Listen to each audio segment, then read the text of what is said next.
So my name is Takahito Yoshizawa. I'm a postdoc, the researcher at KU Leuven, a COSIC group. And as Isa-Jan introduced, I spent many years in the industry, in the telecom, mobile system industry. And about 6 years ago, I decided to switch to academia. I did a PhD a couple of years ago, continuing to stay. Yeah. So today, actually, in the past 6 years or so, I've been looking at the V2X security and privacy aspects, mostly on the standardization aspect. So today, I'm going to talk about the PQC impacts on V2X, more specifically V2V, the direct communication between vehicles, as opposed to vehicle to a network or stuff like that. Right. So as a background, there's a little bit of the radio aspect.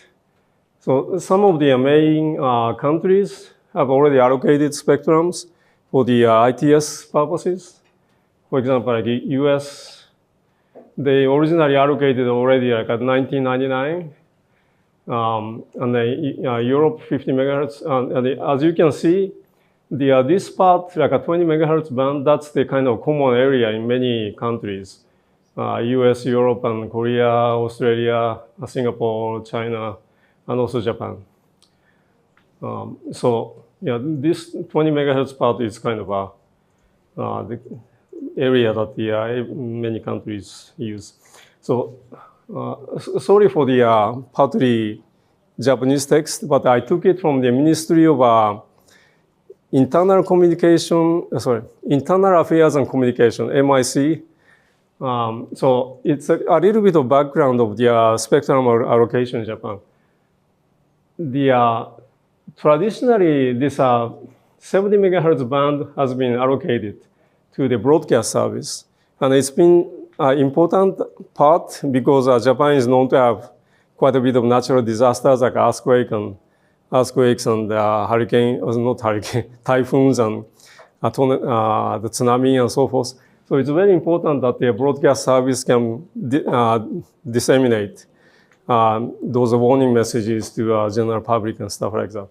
Now, because of the spectrum allocation harmonization interest, they decided to reallocate this 30 megahertz band to V2X or ITS system, which means that this broadcast service has to migrate or vacate these 30 megahertz, which is quite difficult, politically difficult decision making. But last year, the MIC finally decided to do this. So now this broadcast service industry is not really a happy camper, but they have to live with it. Supposedly they get some money to migrate out of these 30 megahertz band. So now you might be wondering, this talk is about PQC migration, and why am I talking about spectrum allocation? It will become clear later on. This is one of the papers I saw in the past month or so.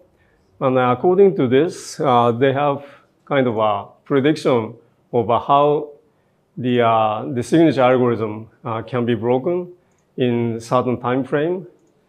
Currently, 2025, like 30,000 days to break ECDSA, 2048, I think. And then 2034, it becomes 1 day. 2038, it's broken in 1 hour. And then another source of information, I asked the ChatGPT, and this is the answer from ChatGPT.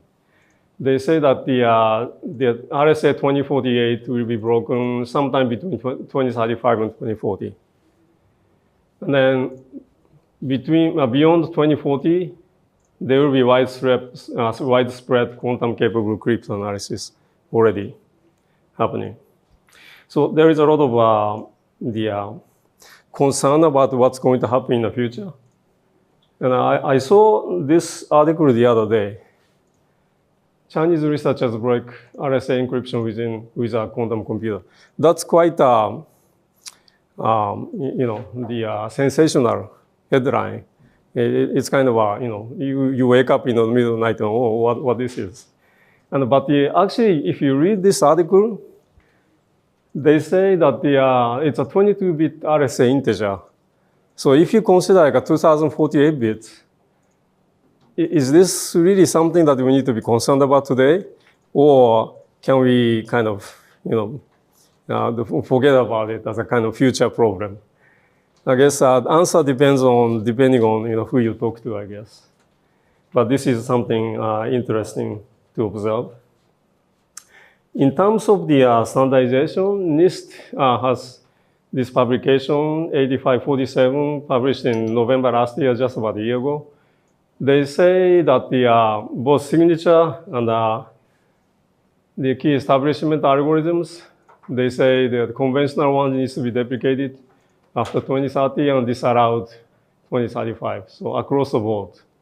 So they say essentially that as of 2035, you're not allowed to use the conventional algorithm anymore and migrate to PQC.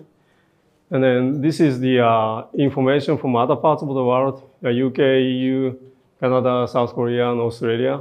They more or less have a similar roadmap published. And the commonality appears that this 2035, the complete migration. Yeah. So the common baseline appears to be that as of 2035, you're not allowed to use the conventional algorithms anymore. And this one page, I took it from our colleague Sparna, who did public defense just last week.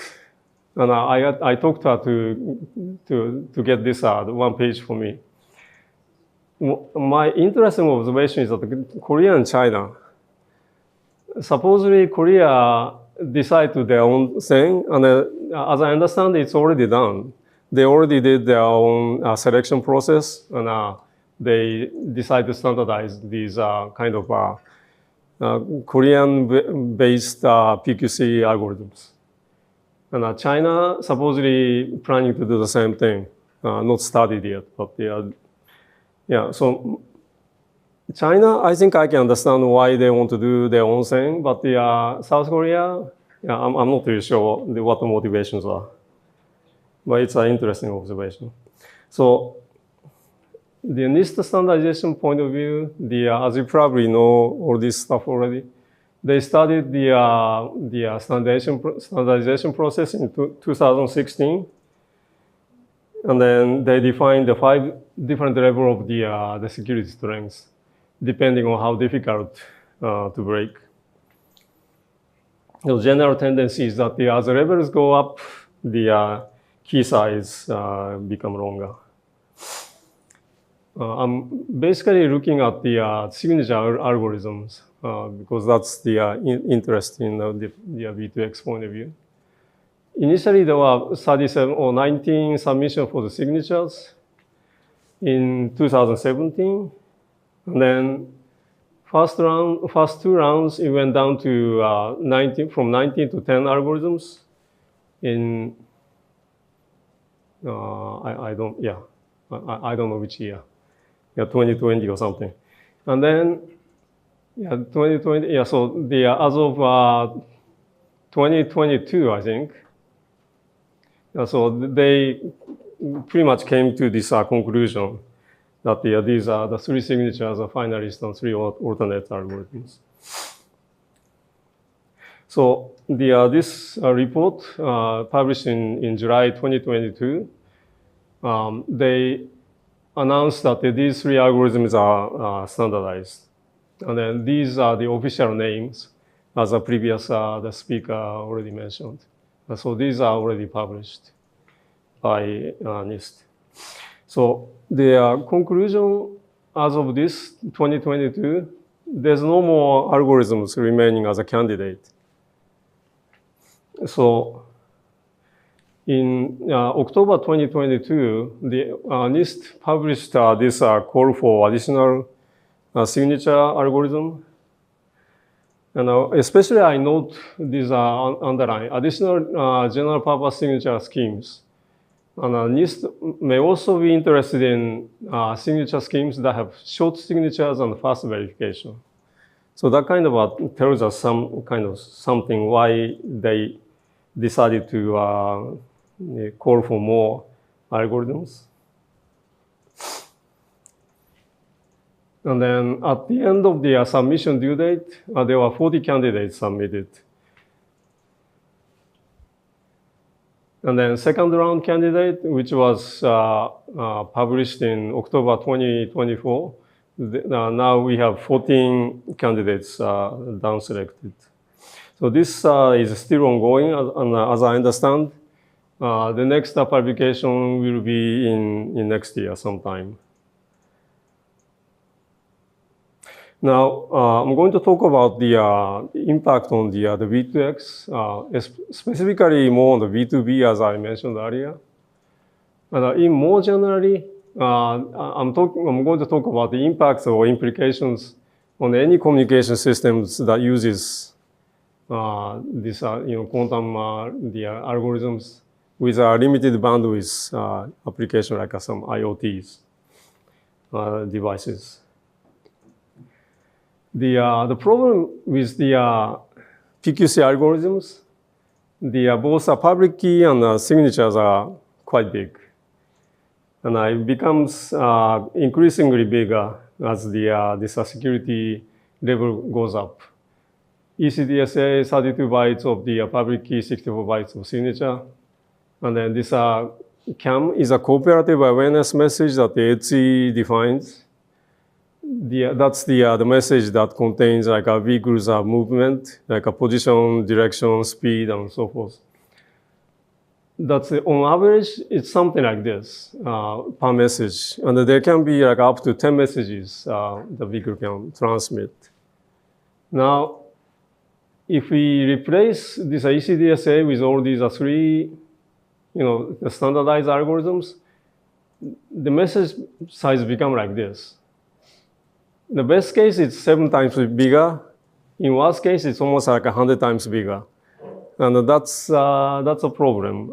It's essentially the same thing that the previous speaker mentioned, but my focus is more on the impacts on the communication. Now, as I understand, the PQC competition selection process focus more on the security properties or robustness of the algorithm as well as performance, like how much time or clock cycle it takes to generate one signature and the verified signatures. And also possibly how much memory you need to do all these things. So there are figures I took from this document. Yeah, 8413. And you come across a figure like this, how much clock cycle it takes to do signing and verification in one platform and different platform in different context. Another platform, another platform is a little different, the context. So these are the kind of criteria that they consider to evaluate the PQC algorithms. But based on what I see, they don't really consider the other aspects of impact, like application or user-related aspects. Like what if the resource limited, the platform needs to migrate to PQC algorithms? Is there the reasonable migration solution, or what about the communication channel usage? As the message becomes bigger, it takes more time to transmit one message, which also means that the number of messages that can go within a unit time, like a message per second, will go down, which also means that the number of vehicles that can participate in the V2B communication will go down. That's a problem. Yeah, and also clearly, the stuff like vehicles people use for many, many years.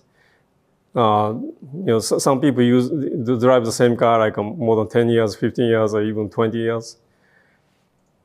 So pretty much means that we need to make sure that whatever we do, it can also, backward compatible to the existing vehicles on the road.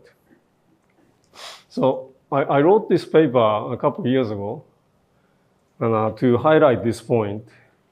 Essentially, what we need to do is something like this. We need to create a kind of hybrid certificate which contains both public key and signatures of the ECDSA and PQC algorithms.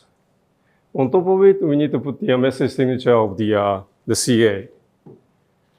This is really a bad news from a communication channel point of view, because not only that we need to include the bigger size public key and the signature, we need to carry the conventional, the ECDSA public key and the signature. So, yeah, there are many cars on the road. Some of them are PQC capable, maybe, and many of them are not. So we need to be able to, smoothly transition so that we don't cause any kind of trouble. Yeah. So first point I'd like to make is that as I look at the certificate definition, as opposed to more conventional X509 certificate, the V2X or ITS community decided to define their own certificate format. That was back in, I don't know, more than 10 years ago. That's even before people start talking about the PQC. So there's no forward compatibility.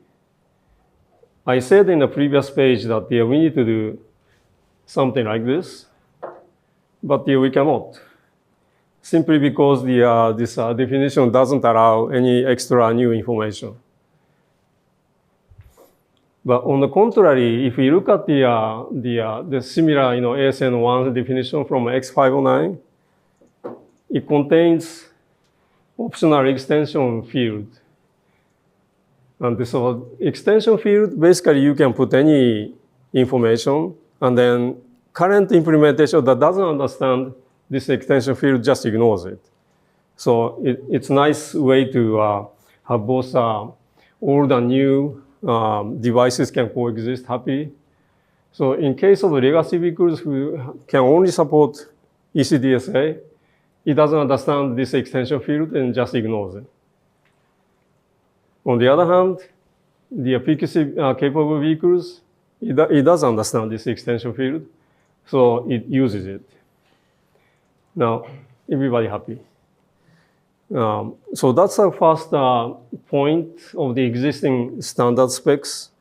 We cannot do something like this simply because there's no way to extend the certificate definition. So we need something like this. We need the ITS certificate needs the same thing. I already showed this figure previously, and this is the calculation I did. So because the certificate or the message size become bigger because of the hybrid certificate, the channel capacity effectively goes down. So if let's say, even in the best case of this Falcon 512, which has the smallest size of the public key and certificate, or the public key and signature, if the vehicles on the road migrate to PQC, then channel capacity effectively goes down by half, which is really not good news. So now, in addition to the three algorithms already defined or published last year, the ongoing competition of the additional signature algorithms, I took the numbers from this, what was it? I forgot the document number, but the one published last year. I took the number and did some calculation how big the message will become. Oh, sorry, the message or the combination of the public key and signature becomes. And then, yeah, so these are all 14 candidates are currently being evaluated. So this is the one that I just showed. And then this is the newer graph of the 14 ongoing competition. So as you can see, the channel capacity reduction is slightly better than this one, but still, it goes down. You cannot avoid it, right? You are putting something, you are carrying something extra stuff in your message. So you cannot avoid. So best thing you can do is how less steep you can make. That's the kind of challenge. So the key characteristics of the PQC signature algorithm is that they are both public key and the signature size get bigger. And then that increase the channel communication usage. Effectively, it's much more prone to channel congestion or the communication range shrinkage. And then depending on how bad the situation is, the V2X can completely collapse. And on the other hand, the vehicles can be driven for many, many years. Some legacy vehicles may not be able to migrate for whatever reason, some hardware limitations or whatnot. So that drives the necessity of the legacy and new certificate to coexist in a hybrid format, unless some magic solution appears. Because it makes things even worse, actually, because of the combination of the conventional and the new signature and the public keys. So this situation becomes even worse because of this hybrid situation. So it's a bad news in V2X, or more specifically V2V. So it's an open problem, my point of view. So possible solution is that conventional approach is that how to reduce the frequency of the sending certificates in your message. Or how can you opportunistically skip certificate transmission in your message without causing too much negative side effects on the real-time system that you have to verify signature in a very timely manner. It's a kind of the chicken and egg problem. So another thing is to reduce the size of the public key or signature size. I don't think this can be an option given the direction of this existing 14 candidates evaluation. We will have to accept that the message size will increase anyway, or maybe possible combination both. What I consider to be a non-conventional approach is that the dynamically reconstruct public key, so you don't have to actually send the public key anymore, or what they call implicit certificate, or using a scheme like a Q-Vanstone scheme. So you put some kind of a regeneration key or information so that the receiving side actually regenerates the public key by itself without actually sending them, or some other completely different radical approach. Yeah, and as I said, in case of the Ministry of Internal Affairs and Communication in Japan, this is most likely not an option. You just don't get it, even if you want it.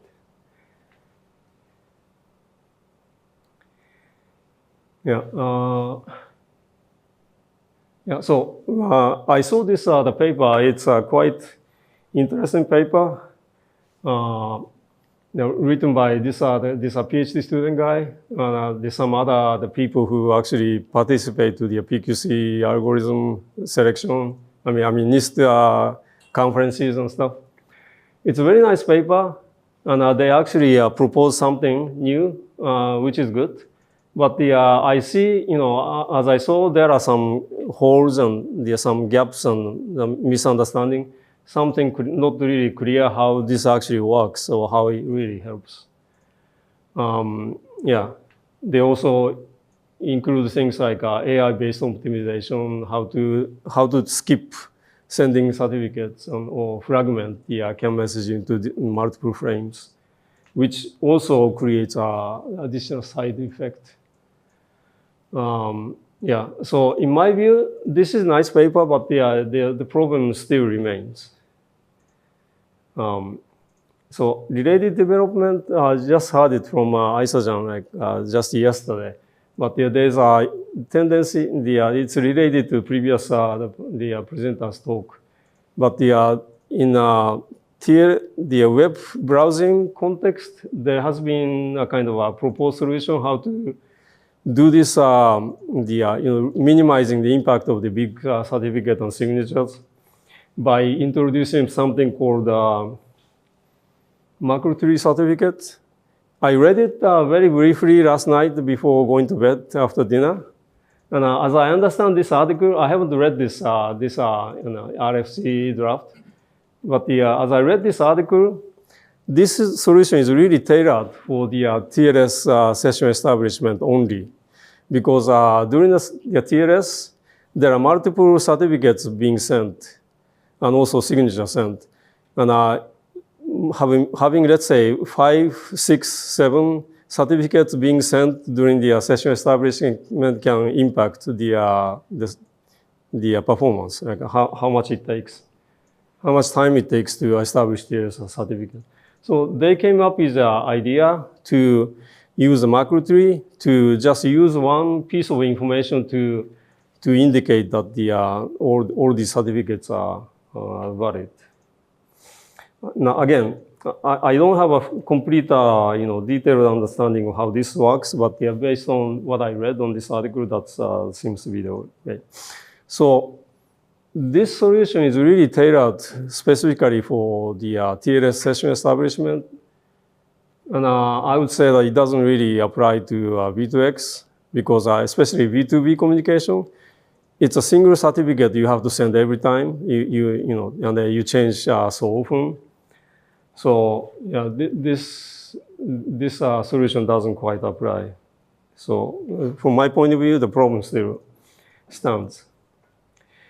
And then again, another information from Isojan, it's the slides presented at the IETF meeting. And as I see the slides, towards the end, they show this figure, and it shows like how much time it takes to do the TLS session establishment.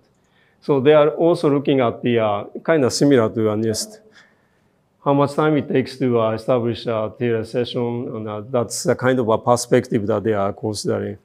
Not so much about the communication point of view. Maybe it's not really important from the web browsing context. So what's the next step?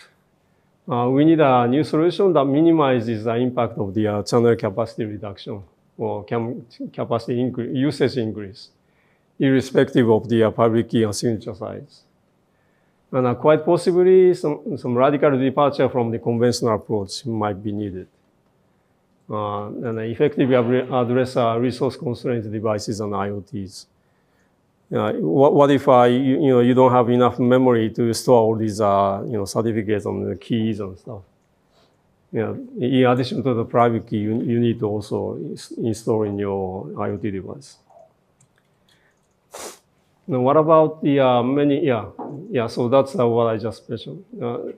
Whose problem is this? Is this even if I cannot migrate because of my hardware restriction, is it my problem? I don't know.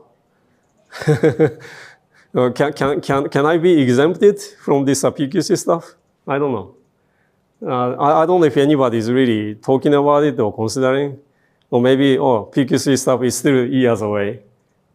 These Chinese hackers or the researchers, they can only break 22 bits. Maybe it's not really a problem yet. Or maybe, the problem become bigger after I die, so I don't care.